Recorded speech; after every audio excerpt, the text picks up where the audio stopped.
हज़रत मौलाना मोहम्मद इस्लाम कासमी साहब अलैहिर्रहमा के इंतहाई करीबी रफ़ीक दारुल उलूम देवबंद के साबिक़ उस्ताद शाही जामा मस्जिद और शाही ईदगाह मेरठ के इमाम ख़तीब और जामिया मदनिया हापुड़ रोड मेरठ के बानी व मोहतमिम जनाब मौलाना कारी शफ़ीक़ुर रहमान साहब से मैं दरख्वास्त गुजार हूँ कि आप तशरीफ़ लाएँ और अपनी क़ल्बी तासुरात से हमें मुस्तफ़ीज़ फरमाएँ। अस्सलामु अलैकुम रहमतुल्लाह। आप हज़रात के दरमियान हाजिर होकर इंतहाई खुशी महसूस कर रहा हूँ। मौलाना बदरुल इस्लाम साहब ने मेरे ऊपर करम फरमाया कि मुझे इस मजलिस में मदऊ करके उन्होंने अपने एक पुराने दोस्त और पुराने रफ़ीक के उस ताल्लुक़ को ज़िंदा रखा जिसका ये हक़ था।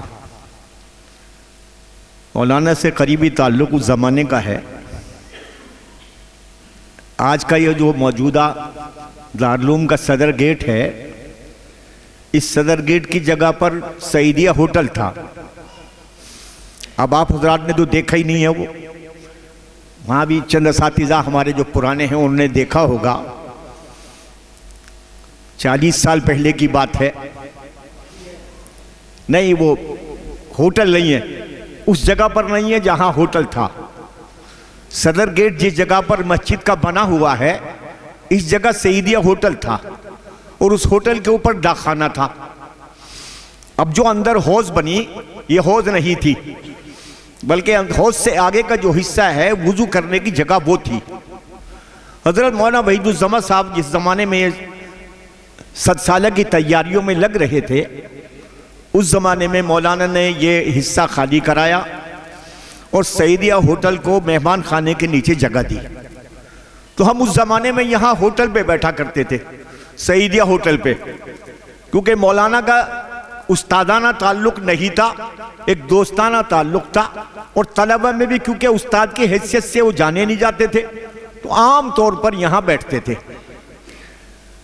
लिहाजा ये भी इलाका यहाँ से ये सईदिया होटल मुंतकिल होकर यहाँ आ गया। इनकलाब आ गया दारुल के अंदर। उस इनकलाब ने जो कुछ किया है और हमारी तारीख़ को जो मलियामेट हुई है, उलमा का किरदार जो मस्ख हुआ है, जिसमें मैं खुद शामिल हूँ, अल्लाह मुझे माफ़ फरमा दे। उस किरदार के बिगाड़ने में बहुत बड़ा मेरा भी किरदार है। मैं उस ज़माने में जो नाजायज़ जमीयत तलबा कायम की गई, मैं उसका जनरल सेक्रेटरी था और मौलाना सदर हमारे गाजी वली अहमद खां उसके सदर बनाए गए। दारुल में माहौल ख़राब करने के लिए हमको इस्तेमाल किया गया। हम हुए इस्तेमाल। हमने दारुल के तमाम अंजुमनों के सदरों के पास जाकर हज़रत मौलाना वहीदुज़्ज़मा साहब की क़यादत में आगे बढ़ने के लिए हमने सबसे तहरीरें ली। हर अंजुमन के नाजिम और सदर से दस्तखत कराकर पूरे दारुल से हमने वो इकट्ठा की दरख्वास्त से, और दरख्वास्त से इकट्ठी कर हम हज़रत मौलाना वहीदुज़्ज़मा साहब की खिदमत में मैं और गाजी वली खां दोनों लेकर पहुँचे। हज़रत ये तमाम अंजुमनें आपसे क़यादत की बात करती हैं कि आप हमारी रहनुमाई फरमाएँ। जमीयत तलबा जो एक हमारा हक़ है वो हमें मिलना चाहिए। बहरहाल ये सारी चीज़ें हुई हैं, वो किस्से पारी ना हो गया। अब मैं उसको छेड़ना नहीं चाहता, लेकिन सच्ची बात यह है कि उन हजरात ने जो इनकलाब आने के बाद जो किरदार पेश किया है कासमी ख़ानदान ने, खुदा की कसम वो एक तारीख़ी हैसियत रखता है। हज़रत मौलाना कारी तैयब साहब अलैहिर्रहमा, अल्लाह हमें माफ़ फरमाए, हमने उनके शान में जो कुछ गुस्ताखियाँ की है, जो कुछ हुआ है, वो खुदा हमें माफ़ फरमा दे। बार बार उसकी तौबा करते हैं हम अल्लाह से। मैं पाकिस्तान गया 82 के बाद, तो मैं बिन्नौरी टाउन में बैठा हुआ था। उसी वक्त मुझे बिन्नौरी टाउन में हज़रत कारी साहब अलैहिर्रहमा की वफ़ात की खबर मिली। मैं उस वक्त कितना बेचैन और कितना बर्जस्ता रोया हूँ मेरी आंखों से आंसू जारी हो गए और मैं टिटक टिटक के रोने लगा। आधे घंटे तक मैं चलता और फिरता रोता रहा कि कारी साहब चले गए दुनिया से। किस तरह हम इस्तेमाल हुए कारी साहब के लिए, और आज कारी साहब की जुदाई हो गई तो मैं यहां पर बैठा हूं। इन हजरात ने, हजरत मौलाना शकीब साहब हुए या मौलाना सुफियान साहब हुए, हजरत मौलाना सालिम साहब अलैहि रहमा, जब ये हालात गुजर गए तो मैं और गाजी वली खां दोनों के दोनों हजरत की खिदमत में पहुंचे। हजरत हम बहुत गुस्ताख हैं, हमें आप माफ़ फरमा दीजिए। हजरत ने बड़ी शफकत फरमाई और माफ़ फरमा दिया, और फिर उसके बाद ताल्लुक बराबर बाकी रहा। हजरत मौलाना इस्लाम साहब का तो ऐसा अजीब मिजाज था, जब रास्ते में मुलाकात होती, जब इनकलाब के बाद चले गए, ये इधर हो गए हम इधर हो गए, लेकिन कभी भी हमारे दरमियान में कोई फर्क नहीं रहा।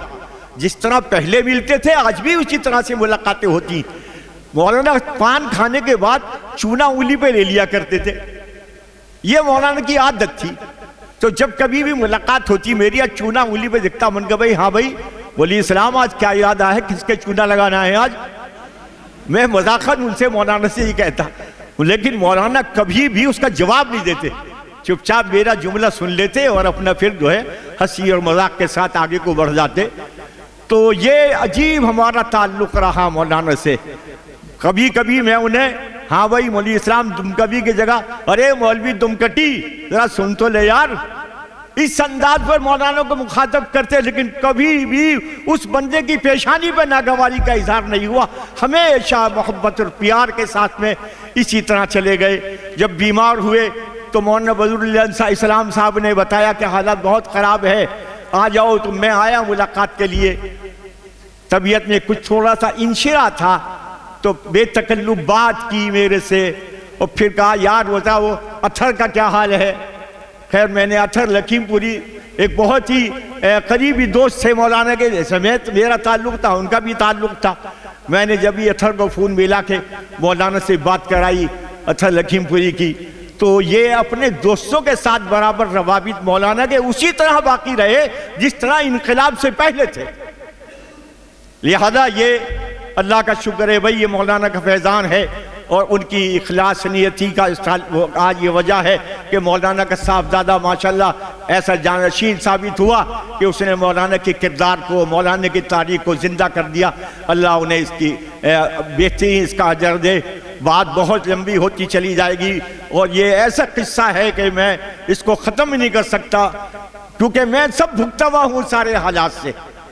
अल्लाह हमें तौफीक दे दे भाई, और अल्लाह हम सब के गुनाहों को माफ़ कर दे। और मौलाना के इस अजीम प्रोग्राम में आज शरीक हुए हैं भाई, अल्लाह हमारी शिरकत को सब के लिए कबूल फरमा ले और पूरी मिल्लत के लिए इसको जो फैज़ का ज़रिया बनाए।